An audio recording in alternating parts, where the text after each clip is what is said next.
ରାୟଗଡ଼ା ଜିଲ୍ଲାପାଳଙ୍କ କାଶୀପୁଟରେ ଯୁଗ୍ମ ଅଭିଯୋଗ ଶୁଣାଣି ଅନୁଷ୍ଠିତ। ଆଜି ରାୟଗଡ଼ା ଜିଲ୍ଲା ପ୍ରଶାସନ ତରଫରୁ ପଞ୍ଚାୟତ ସମିତି କାର୍ଯ୍ୟାଳୟ କାଶୀପୁଟରେ ଯୁଗ୍ମ ଅଭିଯୋଗ ଶୁଣାଣି ଅନୁଷ୍ଠିତ ହୋଇଛି।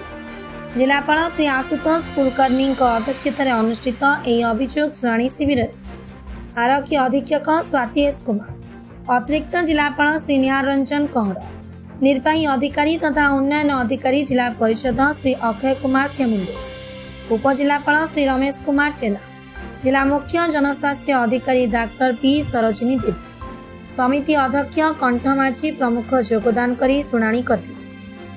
आज मोट 140 अभियोग आसीथिला, सेथि मध्यरु 117 व्यक्तिगत अभियोग थिबा बेले 23 कोटी ग्रामवासी मानक सामूहिक अभियोग थिला।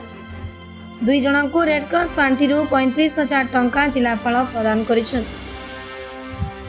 यापरे जिलापाल प्रशासनिक अधिकारी मानकु नै विभिन्न उन्नयनमूलक कार्य समीक्षा बैठक करथिले। ए अभियोग शिविर में जिलास्तरीय विभिन्न विभागीय अधिकारी उपस्थित रही अभियोग गुड़िकर शुणाणी करथिले। जिलापाल आजिर अभियोग गुड़िक पाइला परे विभागीय अधिकारी मानकु तुरंत समाधान करिबा पई निर्देश देथिले। रायगड़ा जिला काशीपुर ब्लॉक जुग्म अभियोग शुणाणी गृहरु दक्षिण ओडिशा जोन हेड श्री तेली नायकଙ୍କ रिपोर्ट सबुदिन टीवी।